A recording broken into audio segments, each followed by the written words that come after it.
Lo visual como base del audiovisual, unas lecturas psicológicas, semióticas y filosóficas. A la hora de aplicar el lenguaje en general, pero la lengua española en particular, en los medios discursivos, un fenómeno muy interesante es el fenómeno del audiovisual, que tiene su base en el fenómeno de lo visual. Para adentrarnos en la dimensión del audiovisual, primero repasaremos las bases de la percepción visual, desde el estudio experimental de Rudolf Hartmann, artífice de la primera sistematización de los principios de la psicología de la Gestalt a las artes visuales. Principios que nos servirán para entender los elementos constituyentes de la representación visual y sus recursos básicos, para pasar a la caracterización de la imagen como fenómeno perceptivo desde los análisis, primero de María Caso, que es una continuación de Hartmann, y a continuación de Jacques Roumont con la imagen, para terminar con la mirada semiótica de Umberto Eco y filosófica de Emilio Lledó y de su antagonista Gustave Auger. Y cerraremos con unas aportaciones propias. Arte y percepción visual, una obra de 1954 de Rudolf Hartmann de 1904 a 2007. Fue un psicólogo con actitud argumentativa, con actitud filosófica, y de él queremos subrayar tres características. Primero, descendiente del formalismo kantiano aplicado a la teorización del arte en general y de las artes visuales en particular, es decir, contrario, opuesto en el bando contrario al historicismo hegeliano. Segundo punto que queremos destacar. Tiene un afán por la claridad, tiene una preocupación por formular expresiones, sus ideas de forma cada vez más claras. Y tercer punto que queremos subrayar, fue un pensador atento a la relación entre el lenguaje y la visión, entre la inteligencia y la expresión, por lo que cumple con los requisitos para ser incluido en la nómina de pensadores filosóficos analíticos en el sentido amplio de la palabra, y en concreto podía incluirse en la línea resolutiva germana. A partir de ahora, y mientras no pasemos al siguiente texto, todo lo que vamos a decir prácticamente es literal del libro Arte y Percepción Visual. Este texto de arte y percepción visual respecto a Rudolf Hartmann es su mayor obra sistemática de exposición teórica, una obra escrita según declaraciones del propio autor en el prólogo, escrita de una larga sentada de 15 meses, y las ideas están expresadas conforme se le ocurría, en el mismo orden en que se le ocurría. Es decir, que se puede casi decir que esta obra está escrita al modo surrealista, en el sentido de que casi está ya escrita siguiendo los cánones del automatismo psíquico, pero no bajo coordenadas estéticas, sino bajo coordenadas teóricas. Su tesis es la siguiente: la tendencia hacia la estructura más simple, el desarrollo a través de estadios de diferenciación, el carácter dinámico de los perceptos y otros factores fundamentales. Se aplican todos y cada uno de estos elementos que acabamos de decir, se aplican todos a los fenómenos visuales. Y esta tesis la aplica a la situación cultural del siglo XX, de mediados del siglo XX, que es cuando está escrito este libro, cuando está pensado y escrito. Su diagnóstico de la situación cultural de mediados del siglo XX es la siguiente: vivimos, nos dice Hartmann, en una época desfavorable a la creación artística y propicia para fomentar formas de pensamiento equivocadas acerca de él.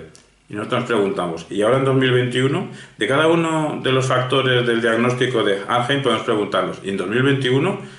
Siguiente, hemos desatendido el don de ver las cosas a través de nuestros sentidos. Y en 2021, el concepto aparece divorciado del percepto y el pensamiento se mueve entre abstracciones. Y en 2021, somos incapaces de descubrir simplificaciones en lo que vemos.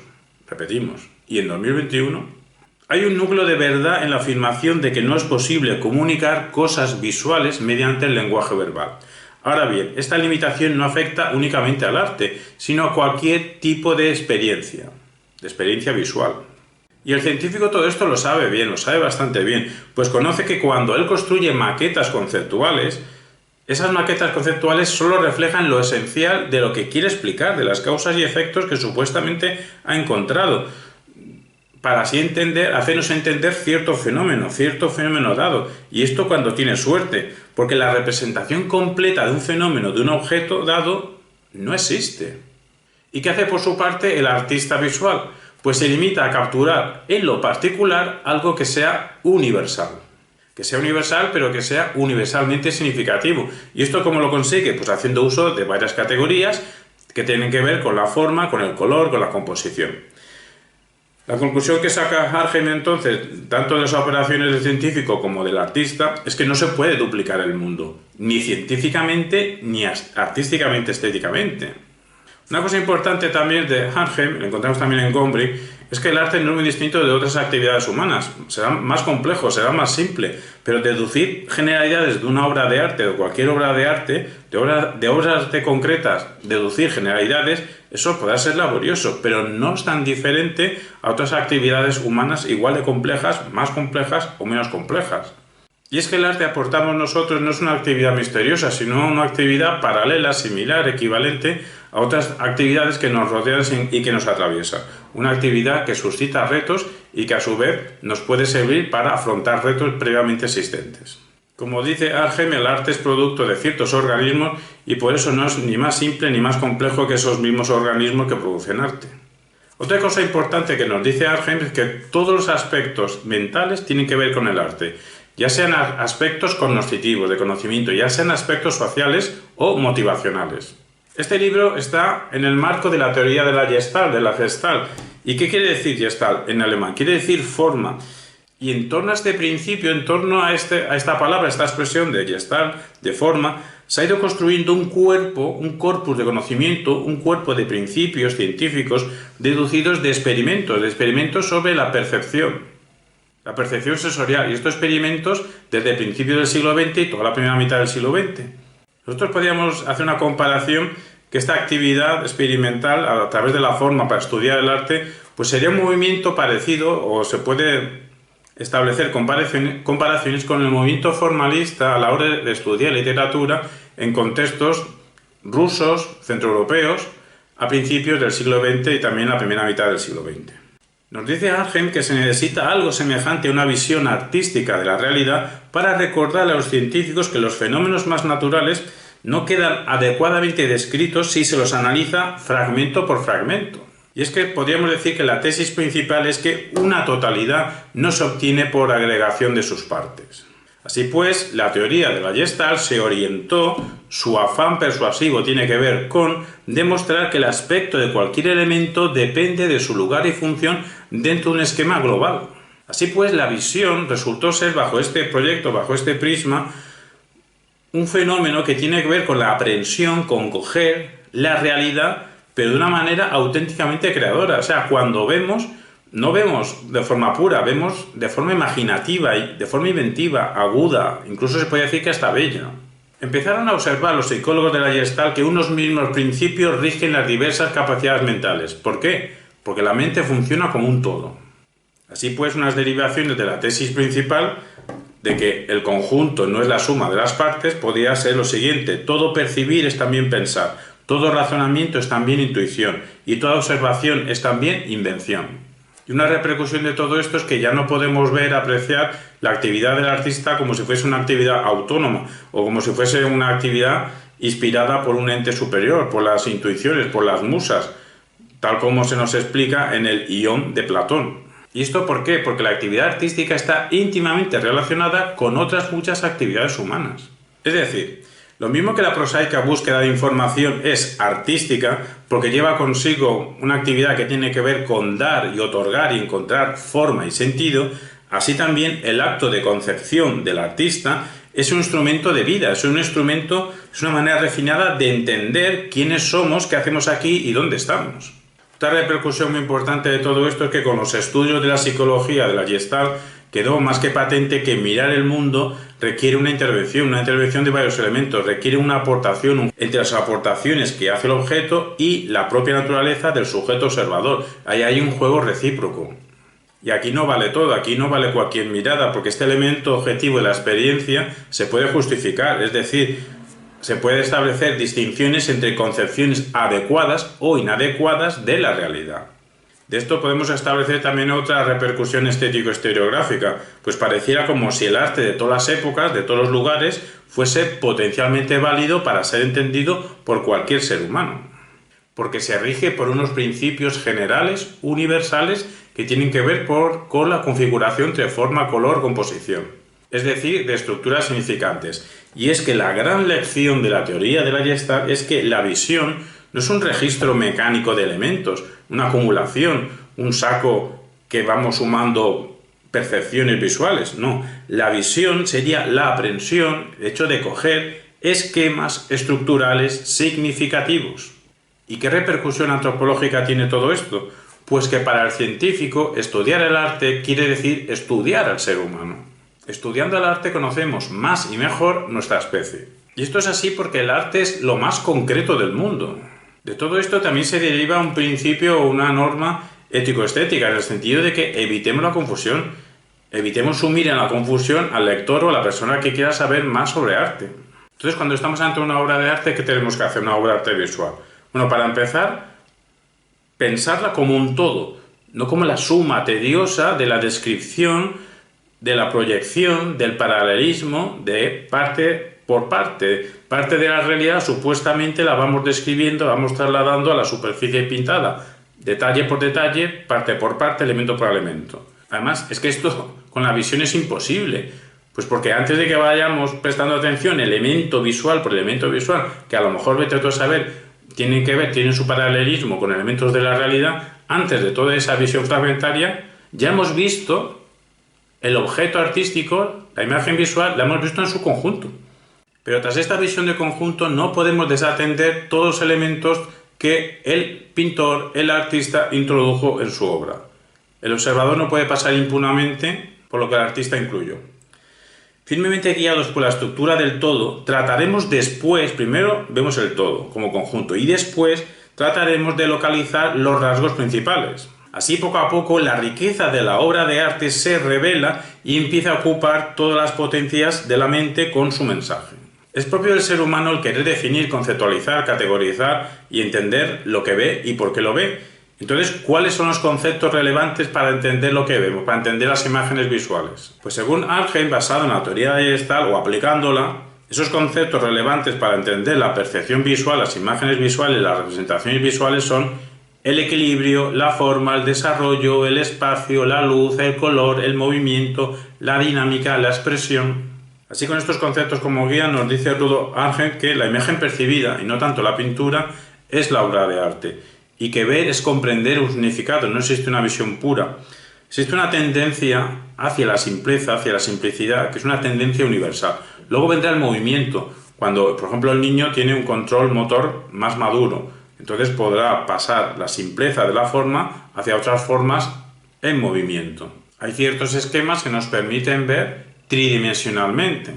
Podemos hacer uso de la luz y eso ocurre cuando en condiciones culturales especiales la luz entra en escena, pero como un agente activo. El color es muy importante porque es una dimensión de discriminación de las más eficaces que existe. Movimiento, ya lo hemos nombrado antes, pero el movimiento es la incitación más fuerte que hay a lo visual, para captar la atención a lo visual. Si hemos dicho antes que hay una tendencia universal hacia las formas simples, ¿cuál es el contrapeso de la simpleza, de la simplicidad? La dinámica. Y a partir de la dinámica podemos expresar comportamientos tanto de carácter de tonalidad orgánica como inorgánica. Pasamos ya a una aplicación de todo esto que hace María Caso en el lenguaje visual, un texto de 2006. Nos empieza diciendo lo siguiente: en el siglo XXI las nuevas tecnologías han abierto caminos insospechados en la comunicación. Continuamos nosotros, en la transmisión eficaz de argumentaciones persuasivas, en la transmisión eficaz de consistencia orientada a la hora de hacer discursos. Y todo esto, tanto respecto a los recursos que nos permiten enviar mensajes de todo tipo, con infinidad de formatos, como la difusión de los mismos.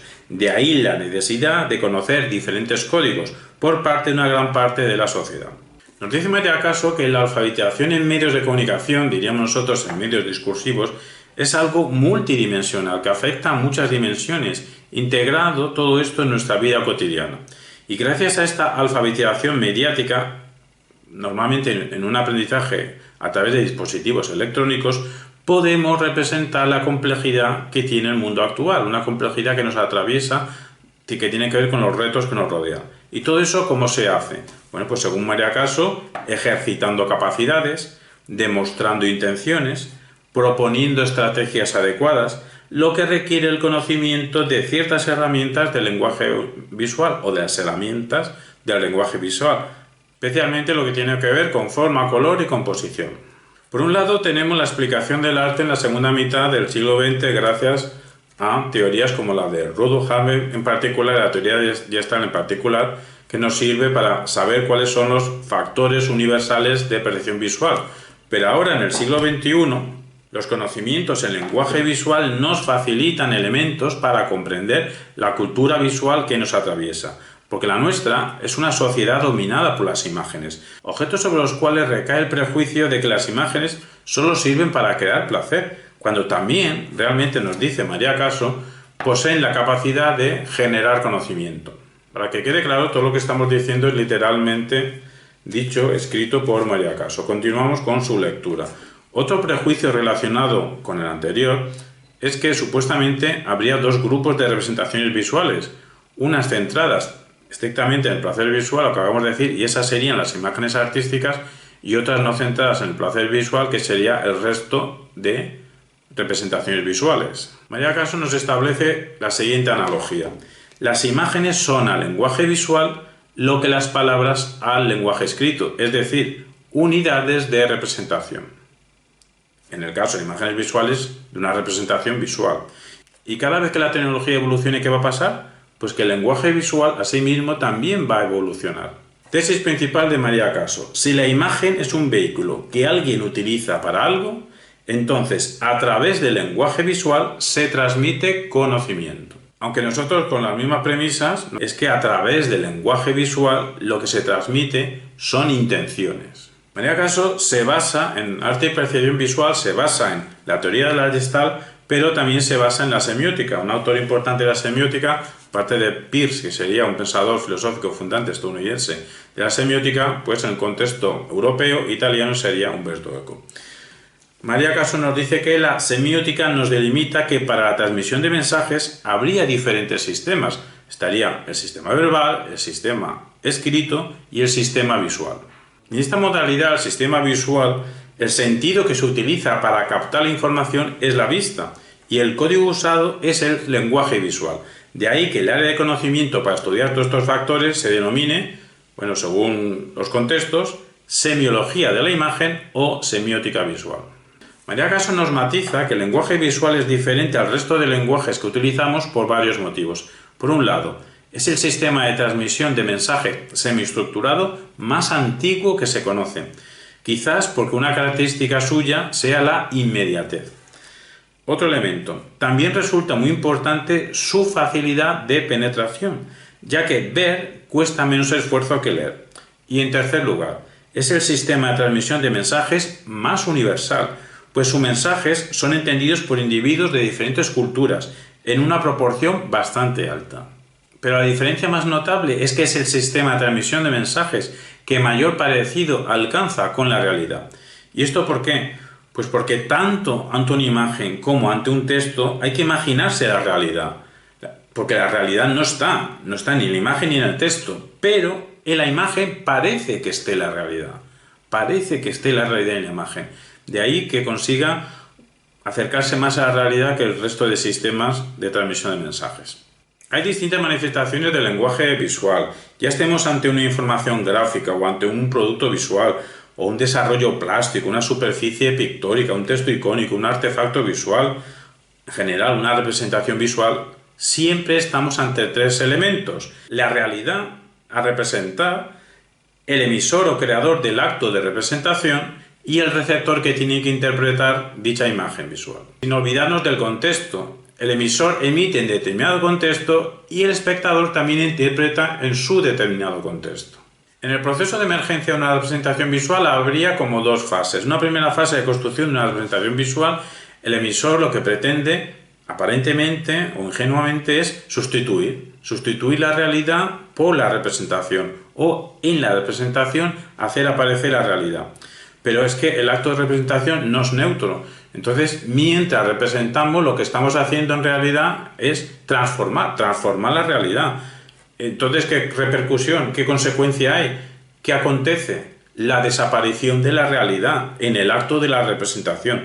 Y en una segunda fase del proceso representativo, lo que se trata es de interpretar, en otorgar cierto significado, sea la realidad, esa parte de la realidad que se ha querido representar de alguna manera, o sea a la representación, sea de la realidad o ya de una transformación de la realidad.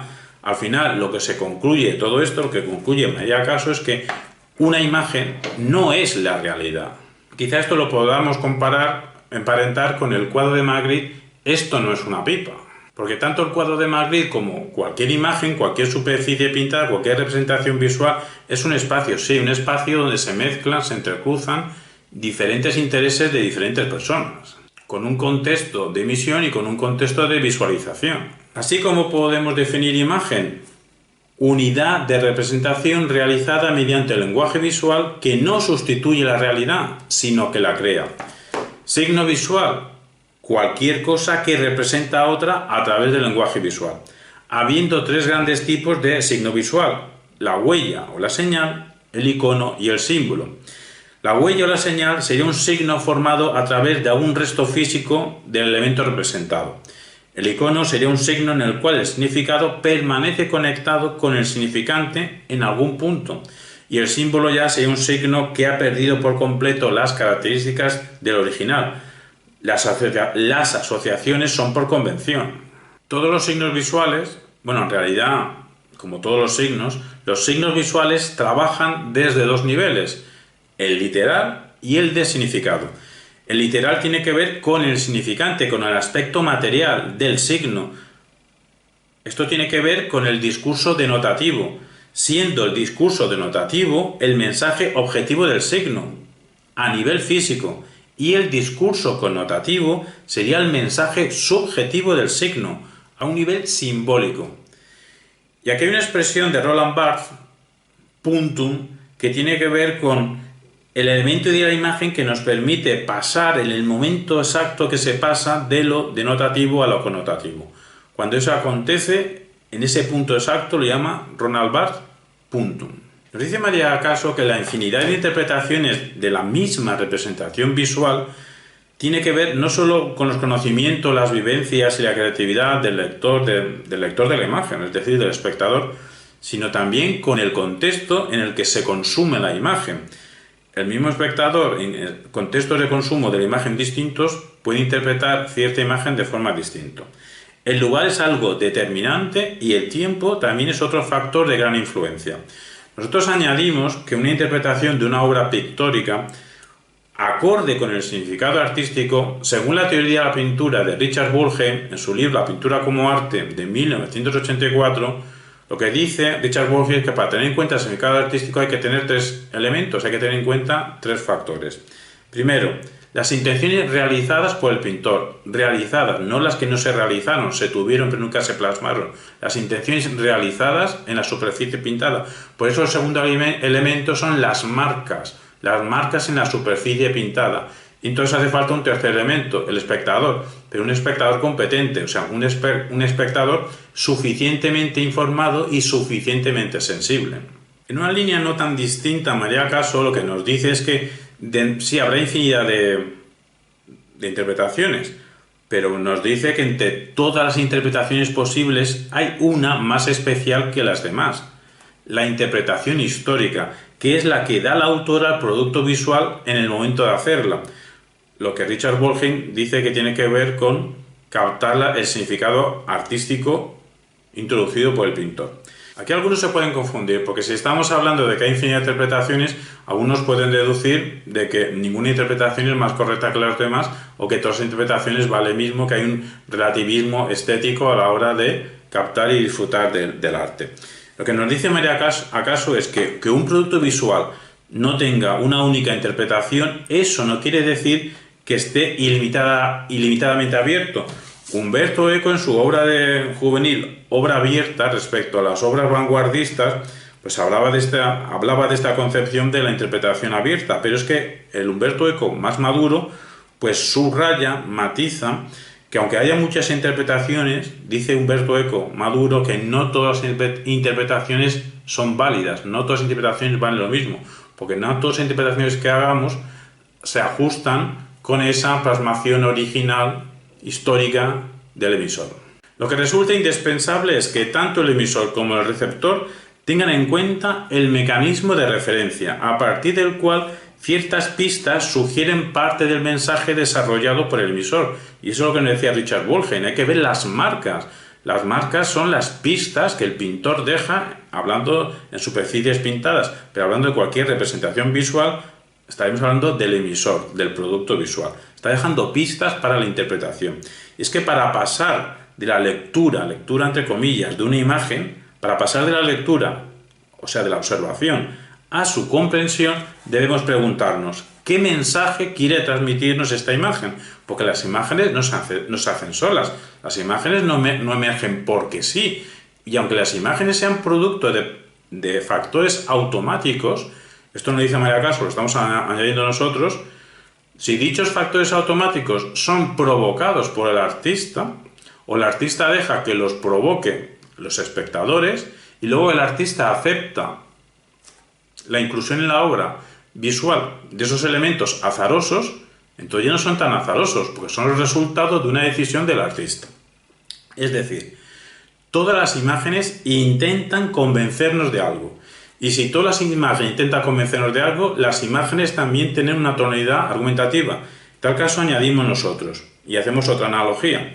Lo mismo que en la escritura y en la oratoria, según nuestro punto de vista, se construye un discurso en el cual se entrecruzan estrategias argumentativas, persuasivas y comunicativas para la hora de hacer un discurso textual o un discurso oral, lo mismo pasa con las imágenes visuales, que también en las imágenes visuales se construye un discurso. Se construye un discurso en el cual hay un trazamiento de estrategias discursivas, argumentativas, persuasivas y comunicativas.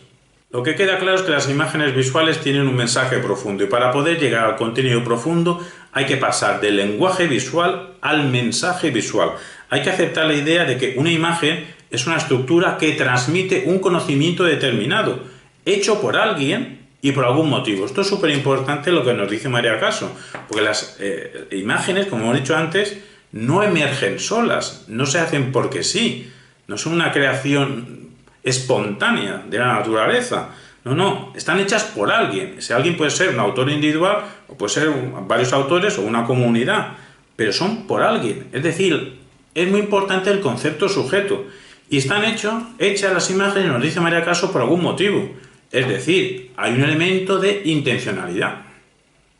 Hay un sujeto intencional que realiza un mensaje y podemos rastrear su mensaje a partir de las pistas que está dejando en la representación visual, que lo apreciamos nosotros, como dice Ángel, en su idea de conjunto y después en los elementos. Todo esto de una manera más simple nos dice María Caso que el lenguaje visual se articula a través de dos grandes grupos de herramientas con los que construimos los significantes y los significados de las imágenes, y también otro grupo de herramientas con los que organizamos, ordenamos y jerarquizamos, es decir, el productor visual tiene a su alcance una caja que hay herramientas de configuración y herramientas de organización visual. ¿Y cuáles serían las herramientas del lenguaje visual? Empecemos por las herramientas de configuración. Nos dice María Caso que son el tamaño, la forma, el color, la iluminación, la textura. El tamaño. Con el tamaño lo que es importante aquí es que se selecciona por su impacto psicológico o por su efecto de notoriedad, o por su manejo, o por su ubicación. La forma, ¿qué se tiene en cuenta? Pues se tiene en cuenta la forma del producto visual como objeto. También la forma del contenido del producto visual, de su contenido. También se tiene en cuenta la forma del espacio que alberga el contenido visual. El color. ¿Cómo se selecciona el color o en base a qué? Por su contenido simbólico, por su calendario comercial, porque determinadas marcas, determinadas empresas, según qué temporada, pueden emplear ciertos colores o emplear otros. El contraste visual, la identificación de la marca, la identificación con el público objetivo, la iluminación. Aquí se selecciona según, por ejemplo, según el tipo de fuente, natural o artificial, según la cantidad de luz, según la temperatura, según su orientación. La textura puede ser real, puede ser simulada, puede ser ficticia. Y nos vamos ya a herramientas de organización, la composición y la retórica visual. La composición, para abreviar, puede ser una composición reposada o una composición dinámica. Y la retórica visual, haciendo un paralelismo o extrayendo información de la retórica, pues la retórica visual podría entenderse como la sintaxis del discurso connotativo, habiendo varios grupos, varios tropos de sustitución, como hacer empleo de metáforas, de alegorías, de metonimia, de calambur, de prosopeya, tropos de composición, oposición, paralelismo, gradación, tropo de adjunción, repetición, epanadiplosis, hipérbole, préstamo, tropo de supresión, elipsis. Pero hay que entender que en una misma imagen el productor visual puede haber recurrido a varios recursos retóricos visuales. Así pues, nos dice María Caso que aprender a ver, porque hay que aprender a ver, es un proceso cuyo aprendizaje comenzará haciéndose de forma consciente, de forma lenta, de forma sistemática, para pasar luego a ser un proceso rápido, automático, que pondremos en funcionamiento sin tener que estar memorizando todos los elementos que hemos dicho anteriormente. Todo esto para entender una representación visual. Representación visual que para María Caso es un fenómeno que cambia de función cuando cambia el contexto y cambia el espectador que lee la imagen visual. Diciéndonos María Caso que en el siglo XXI pues estamos en un mundo donde el desarrollo tecnológico es imparable. Añadimos nosotros que de momento las posibilidades que nos brinda la red para generar tipos de representación visuales son inmensas. ¿Qué tipos hay de representación visual ahora mismo? Bueno, pues María Caso nos dice que podemos hacer unas categorías, una clasificación de tipos de representaciones visuales mediante el lenguaje visual, según las características del soporte, según su función, según su contexto. Así, según las características del soporte, tendríamos representaciones visuales bidimensionales o representaciones visuales tridimensionales. Según su función, tendríamos representaciones visuales informativas, comerciales y artísticas. A su vez, las representaciones visuales informativas podían ser epistémicas, simbólicas o didácticas. Las epistémicas con la función de representar el mundo fielmente a ser posible. Las simbólicas con la función de transmitir contenido abstracto. Y las didácticas con la función de transmitir información, pero para que el receptor aprenda un concepto o varios conceptos. Por su parte, las representaciones visuales comerciales, con la función de ser comerciales, se pueden orientar bien a la venta o bien al entretenimiento. Las que están orientadas a entretener pueden ser para la prensa, la televisión, el cine, los vídeos, internet, espacios de ocio. Y las representaciones visuales artísticas pues son la pintura, el grabado, la tipografía, la serigrafía, incluso la arquitectura, la fotografía, el cine, el vídeo, el arte en la red, las instalaciones, las recontextualizaciones. Y el objeto específico de todas las representaciones visuales artísticas sería generar conocimiento crítico. Conocimiento crítico, el resto de representaciones visuales generan conocimiento, pero las formas, las representaciones visuales artísticas lo que generan es conocimiento de carácter crítico, cuestionador, examinador de los problemas de nuestro tiempo. Seguimos, y según su contexto, las representaciones visuales pueden ser místicas, propagandísticas, decorativas o expresivas. Ejemplos de representaciones visuales místicas serían las pinturas religiosas y las esculturas religiosas. Propagandísticas, pues cualquier cartel, dibujo, anuncio de carácter político. Las decorativas, los tatuajes, los carteles no políticos. Las expresivas, bueno, no se refiere a que hagamos arte expresivo, por representación visual expresiva se refiere pues a veces la tendencia más o menos inconsciente o no muy consciente de, mientras estamos atendiendo una clase, a lo mejor alguien aquí está escuchando, no sé si por obligación, y mientras escucha pues puede estar en una clase haciendo dibujos, haciendo garabatos, o cuando hablamos por teléfono, más bien antiguamente cuando hablamos con un teléfono fijo, que a lo mejor estábamos sentados, ahora con el teléfono móvil nos permite hablar en cualquier sitio, pero antiguamente con el teléfono fijo, pues era normal que algunas personas mientras hablaban por teléfono, con la otra mano, con un boli y un papel, pues iban haciendo trazos de una forma inconsciente. Y también, bueno, pues esas expresiones públicas en los lavabos, en los servicios públicos, esos dibujos pues también serían ejemplos de representaciones visuales por su contexto expresivas. Bueno, entonces, ¿cómo se analizan? ¿Cómo se hace para entender una representación visual? Pues María Caso nos hace una propuesta de análisis de las imágenes en cuanto plan de comprensión de las representaciones visuales en 4 grandes pasos. Primer paso, clasificación del producto visual. Segundo paso, estudio del contenido del producto visual. Tercer paso, estudio del contexto. Cuarto paso, enunciación de los mensajes, tanto de los mensajes manifiesto como del mensaje latente. Primero, clasificar el producto visual. En primer lugar, según las características físicas del soporte y después según su funcionalidad. Segundo, se pasa al estudio del contenido en dos etapas, según la terminología de Panofsky. Primero, el análisis preiconográfico. Segundo, el análisis iconográfico. Y además, además se llevará a cabo un doble proceso dividido en el análisis de la narración, es decir, lo que cuenta la imagen, lo que nos está narrando, y el análisis de las herramientas del lenguaje visual, es decir, los recursos utilizados para contar lo que de forma narrativa se está contando ahí con imágenes visuales. Y la selección y enumeración de los elementos narrativos clave, personajes, objetos, hechos, sin incorporar ninguna proyección valorativa, sin estar valorando, ni siquiera hacer ninguna referencia cultural. Simplemente nos vamos a limitar a describir, a determinar cuáles son los elementos significantes del discurso denotativo, qué se denota ahí con esas imágenes. Es decir, estaríamos hablando de un contenido primario y casi podríamos decir que natural. Luego viene el análisis iconográfico, y aquí la función del análisis iconográfico sí que consiste en valorar y poner en juego. Pero ¿desde dónde valora el espectador? Pues desde su bagaje cultural, desde sus conocimientos, desde su propia creatividad como espectador a la hora de establecer significados de los elementos de los productos visuales. Todo esto con el objetivo de llegar a la comprensión de los diferentes mensajes transmitidos en los elementos analizados en el paso anterior, analizados preiconográficamente, pero ahora bajo la óptica del discurso connotativo, no como antes que era lo que denota, sino lo que connota, lo que se connota con esos mensajes, con ese mensaje, con esas imágenes. Toda esta complejidad que supone el análisis iconográfico requiere tres etapas. Primero, establecer los elementos de la imagen relevantes, y dentro de los relevantes habrá que decidir, que establecer cuál es el elemento más importante. Y esto es lo que antes llamábamos puntum.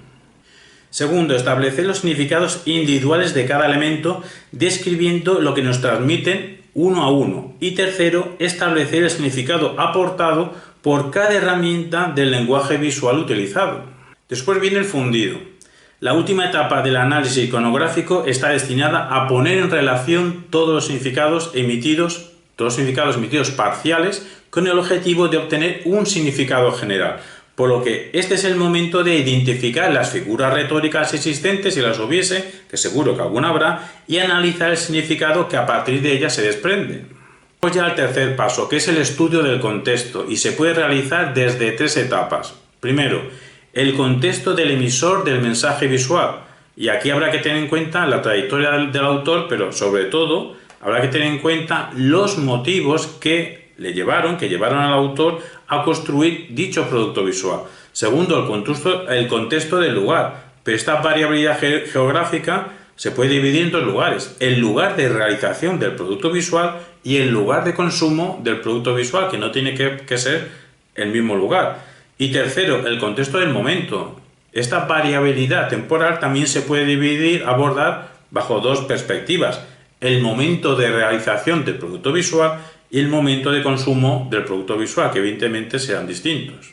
Vayamos ya al cuarto paso, que es el de enunciación de los mensajes. Solo se puede llevar a cabo una vez que sabemos cuál es el contenido de los elementos narrativos y cuáles son los elementos del lenguaje visual utilizados.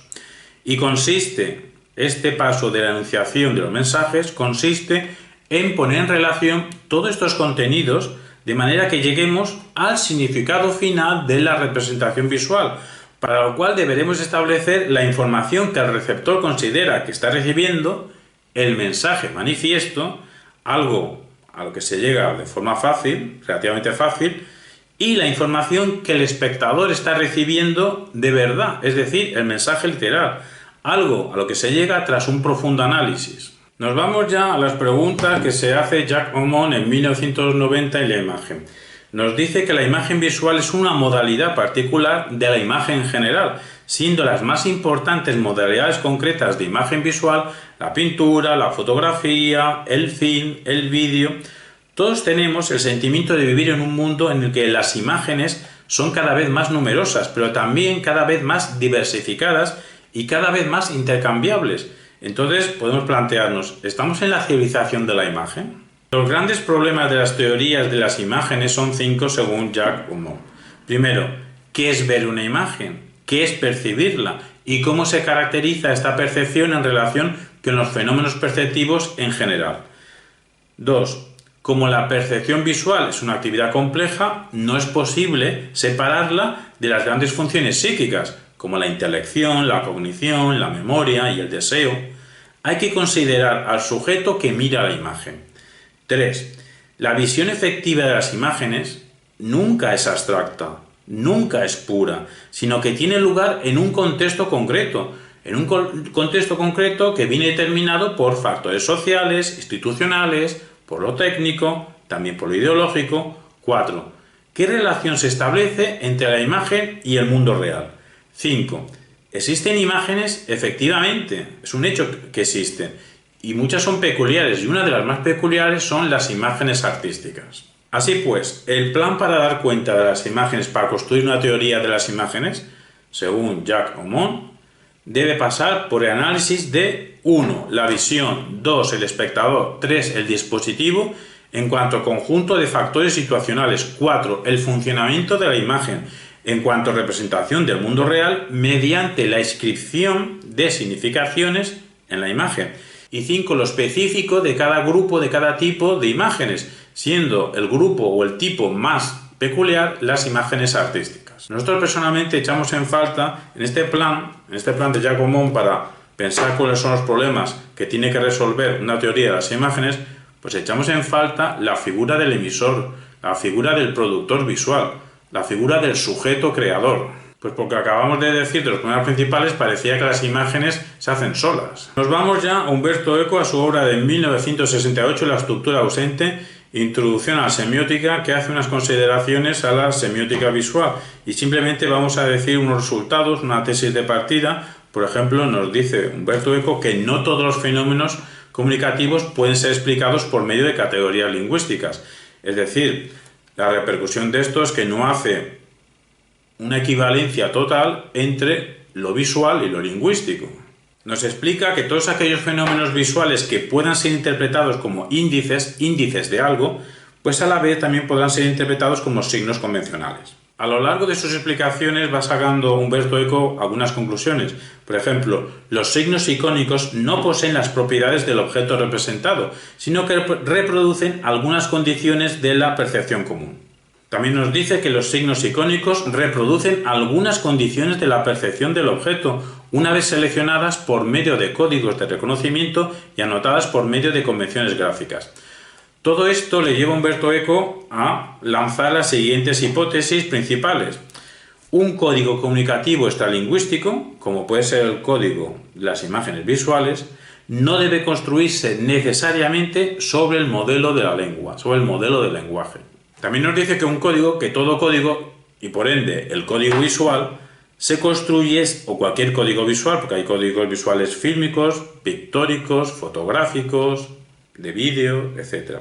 Un código se construye sistematizando rasgos pertinentes a un nivel determinado de las convenciones comunicativas. También nos explica Umberto Eco componentes políticos, como que la ideología evocada por la comunicación publicitaria tiene el componente de ideología de consumo, ideología del consumismo. De estas breves aportaciones de Umberto Eco nos vamos a la hermenéutica, nos vamos a Emilio Lledó, a Imágenes y Palabras, texto de 1998. Nos dice Emilio Lledó, gran pensador filosófico de Sevilla, todavía vivo en 2021, que nos viene a decir lo siguiente: nuestro estar en el mundo se da en las imágenes y se da en las palabras.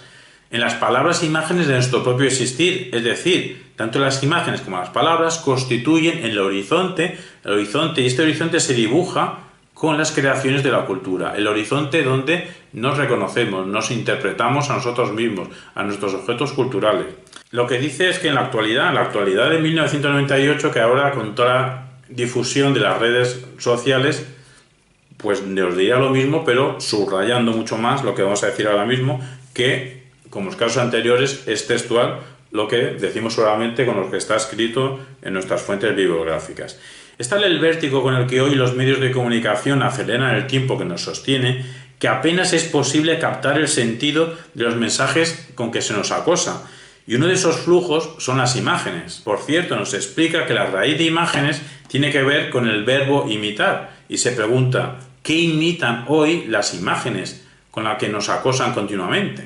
Y ante este acoso imaginario perdemos el sentido de la realidad, perdemos el sentido del pensamiento. El pensamiento, que en teoría es para luchar, para así con esta lucha de entendimiento poder entender la realidad, poder interpretarla, poder decirla, pues ahora mismo estamos confundidos por este acoso imaginario. Y claro, parte de este acoso es la publicidad. Y nos explica que la publicidad, ella misma en sí, bueno, habrá información ahí suelta, pero la publicidad, nos dice Emilio Lledó, que no tiene ningún valor informativo. Como mucho podrá hacer uso de razonamiento persuasivo, pero realmente donde están los límites de la publicidad, y en esto se parece mucho, lo que va a decir, se parece mucho a lo último que hemos dicho de Umberto Eco, que nos decía que la publicidad, los mensajes de la comunicación publicitaria se rigen por la ideología del consumo. Lo que nos dice Emilio Lledó es que los límites de la publicidad son las condiciones económicas que regulan la existencia del mensaje publicitario. Hoy, en 1998, pero también en 2021, que Emilio Lledó sigue dando conferencias, hablando, escribiendo, esas imágenes que no sabemos que imitan, que no sabemos qué realidades las subyacen, pueden llegar a convertirnos, a nosotros, a los lectores de esas imágenes, en representantes de una vacía y falsa realidad. Una realidad que ya no viene del mundo de la vida, que ya no viene del mundo de la naturaleza, y que una realidad que ha sido manipulada para acabar determinando de forma apresurada formas de comportamiento, de unos comportamientos que nosotros podemos aceptar o podemos rechazar, pero unos comportamientos que nos atraviesan. En el fondo, lo que nos dice Emilio Lledó es que todo esto es cuestión de paideia, es cuestión de educación visual, no solo educación lingüística. Nos dice Emilio Lledó que somos unos seres limitados al espacio en el que nuestros sentidos se van adaptando. Pero claro, las modernas técnicas de difusión, todo esto lo han cambiado, y especialmente en concreto en la televisión. La televisión ha permitido transformar la estructura de la apariencia, porque ahora con la televisión podemos ver sin estar. Sí, claro que Emilio Lledó sabe, lo tiene en cuenta y nos lo dice, que las artes visuales milenarias, la cinematografía a partir del final del XIX, las artes visuales y la cinematografía ya habían hecho presentes formas de realidad que no estaban realmente. Pero la televisión, nos dice Emilio Lledó, permite traer a la presencia hechos simultáneos a nuestra mirada y que sin embargo están en otro lugar. Y esta presentación de la realidad televisual es de tal fuerza que difumina los límites de la separación de lo real y de lo real, de lo verdadero y de lo falso, de lo posible y de lo imposible. Y añadimos nosotros que todo esto por culpa de los mecanismos posverdaderos. Y hablando de todo esto que nos dice Emilio Lledó, de que la televisión nos confunde lo que es verdadero y de lo que es falso, pues no podemos pasar por alto el libro del año 2000 de Gustavo Bueno, Televisión. La televisión, pues sería, según Gustavo Bueno, y también lo decía Emilio Lledó, la más sorprendente invención tecnológica de todos los siglos, porque es una fuente espontánea de determinaciones, de condicionantes, de estas ideas de apariencia y verdad. Lo aparente y lo verdadero se mezclan de una manera muy confusa en la televisión.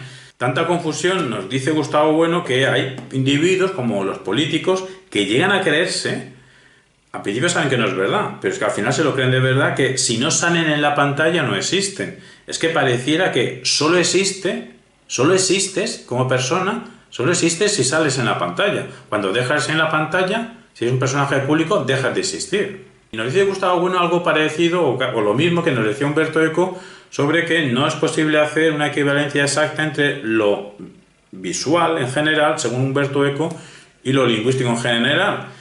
Gustavo Bueno lo que dice en ese aspecto televisivo, que solo de un modo metafórico podríamos considerar a las imágenes de la pantalla, pero también dice las imágenes en general como un lenguaje.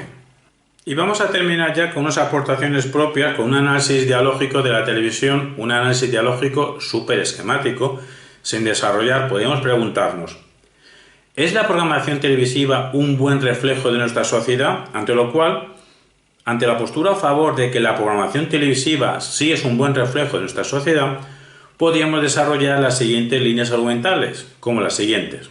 1. La programación televisiva adquiere los principales rasgos de nuestra sociedad española, en concreto de nuestras comunidades autónomas. 2. Otra línea argumental distinta podría ser: con los distintos programas quedan reflejados todos los sectores de cada sociedad. 3. Otra posible línea argumental podría ser: la programación televisiva refleja la sociedad de cada época, porque en cada época la televisión se ha moldado a las características de dicha época. Y si nos pasamos a postura en contra de que la programación televisiva sea un buen reflejo de nuestra sociedad, podríamos desarrollar, que no vamos a hacer, solo vamos a esquematizar, a enunciar la tesis de distintas líneas argumentales, como 1. Estamos en contra. Cierta parte de la programación televisiva es evasiva, una evasión de la realidad. Entonces no puede ser un buen reflejo de la sociedad. 2. La programación televisiva ni es un buen reflejo de la sociedad, y a veces ni siquiera es un reflejo, porque abre múltiples posibilidades, y tampoco hay isomorfía entre la televisión y la sociedad, porque sus estructuras no son similares. Y 3. Es que ocurre al revés. También se puede enunciar la siguiente tesis: cierta parte de la sociedad es un reflejo de algunos programas televisivos. Es decir, no es que la programación televisiva sea un reflejo bueno o malo de la sociedad, es que cierta parte de la sociedad es un reflejo bueno o malo de algunos programas televisivos. Y vamos a cerrar con la aportación que hicimos en el 6º Congreso Internacional de Comunicación y Pensamiento en abril 2021, que lleva por título La revolución de los prosumers, youtubers e instagrames, y nuestra intervención lleva por título Un modo de pensar filosóficamente el cine y la sociedad pantalla.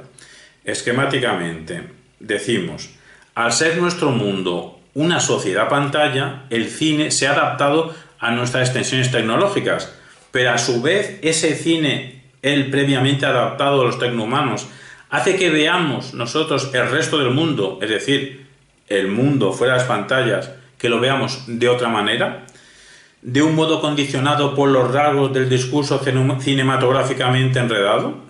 Para el reto de elaborar una teoría del cine aplicable también al siglo XXI y que sirva de modelo al aprendizaje en retórica audiovisual, nosotros en particular podemos partir de los siguientes 2 resultados que forman parte de las conclusiones de 2 investigaciones previas nuestras. Primer resultado: el significado artístico se explica, comprende y critica a partir de los estados intencionales del autor de la obra de arte realizados en la obra de arte, marcas susceptibles de reconocimiento por un espectador suficientemente informado con la suficiente sensibilidad.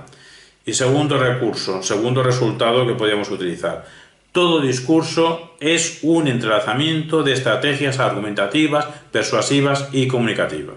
Y en particular, partiendo de la teoría del cierre categorial de Gustavo Bueno y de su aplicación a la teoría de literatura realizada por Jesús G. Maestro, podemos decir lo siguiente: para que pueda haber una metodología científica de indagación del cine o de la creación audiovisual, tenemos que encontrar, a partir del estudio de las técnicas cinematográficas y a partir del estudio de las operaciones constructivas en el cine o en las actividades de creación audiovisual, deberíamos poder descubrir categorías cuya conexión permita cerrar, que no clausurar, categorialmente el campo de la realidad de la experiencia fílmica en particular o de la experiencia producida por los productos audiovisuales.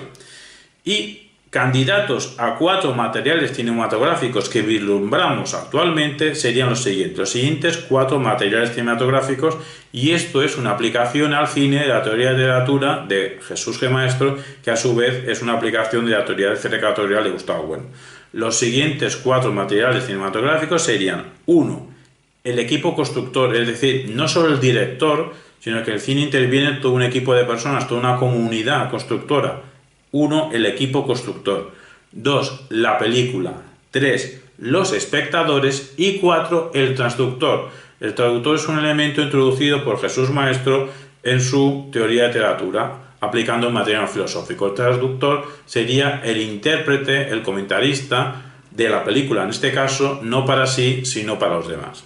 Es decir, habría que tener en cuenta los siguientes elementos: cómo una comunidad discursiva piensa y hace objetos fílmicos desde el conocimiento de ciertas técnicas y desde la creación de otras técnicas, también desde el conocimiento de ciertos conceptos, términos, relaciones, operaciones, siendo los límites de su mundo, del mundo de esa comunidad constructora de obras fílmicas, siendo los límites de su mundo los límites de su pantalla. y pareciera que operaran desde el principio, de que en principio todo es susceptible de ser pantallizarse, perdón por este vocablo de pantallizarse. Otra cosa que había que tener en cuenta, cómo la película es el resultado de operaciones intencionales. Y por operaciones intencionales la cosa se complica, pero en el caso del cine de toda una comunidad productora visualmente, cinematográficamente. Siendo nuestra propuesta particular que el cine es un discurso, considerar al cine como discurso, de ahí que una película funcione como un entramado, según nosotros, de estrategias argumentativas, persuasivas, comunicativas, y ambas tres estrategias, que son todas discursivas, en entrelazamiento. Así, para entender cómo una película está funcionando o por qué no está funcionando, el transductor tendría que analizar, tendría que estudiar esa fusión, entrelazamiento del argumentativo, persuasivo, comunicativo en la obra fílmica. 3. También tenemos que tener en cuenta, estudiar en una retórica circularista del cine, qué competencias debe tener el espectador de obras fílmicas, de contenidos audiovisuales, en una época como la nuestra, donde el cinéfilo más bien se ha transmutado en seriófilo, sobre todo en el año pasado, en 2020, en la época de confinamiento. Y es que los límites del mundo previo del espectador limitan su comprensión del objeto cinematográfico, preguntándonos nosotros si las experiencias fílmicas configuran al espectador de tal manera, hasta tal punto, que los límites de su pantalla, nos referimos al espectador, si los límites de su pantalla son los límites de su mundo. Y cuarto, había que también tener en cuenta en este análisis del cine, pues la figura del transductor cinematográfico, en cuanto crítico que interpreta películas no para sí mismo, sino para los demás, sin caer en dicha interpretación, sin caer en ninguno de estos tres reduccionismos. Primero, sin centrarse principalmente en la figura del director o en la figura del equipo rodaje. Si se hiciese, se estaría cayendo en el descriptivismo. 2. Sin centrarse principalmente en la película. Si se cayese en dicho error reductivo, se estaría cayendo en el teoreticismo. Y 3. Sin centrarse principalmente en los espectadores, porque si se cayese en este error reductivo, se estaría cayendo en el adecuacionismo. Sino, en lo que habría que aterrizar es operar desde una teoría estética que funcione como una retórica circularista. Circularista porque estudia, analiza estos 4 elementos de la comunidad dialógica de conocimiento productora de obras fílmicas, la película, los espectadores, y todo esto estudiado por la figura del transductor. En definitiva, para entender el fenómeno del audiovisual hay que entender previamente el fenómeno de lo visual. Un fenómeno que nos podemos enriquecer a través de una lectura psicológica del mismo, una lectura semiótica del mismo y una lectura filosófica del mismo. A lo que habría que añadir un acercamiento actual teniendo en cuenta las tecnologías de producción audiovisual, de difusión audiovisual. Y personalmente recomendamos realizar dicho análisis teniendo en cuenta 4 materiales audiovisuales, 4 materiales cinematográficos en el ámbito del cine, pero que en el ámbito del audiovisual sería el productor audiovisual, puede ser una comunidad de productores audiovisuales, la obra audiovisual, los espectadores de obras audiovisual y la figura del traductor, que sería el intérprete, el comentarista de las obras audiovisuales, pero sin caer en ningún reduccionismo de centrarse única exclusivamente, por ejemplo, en el productor visual, o centrarse en el producto visual, o centrarse en los espectadores, sino atendiendo a una aproximación circularista.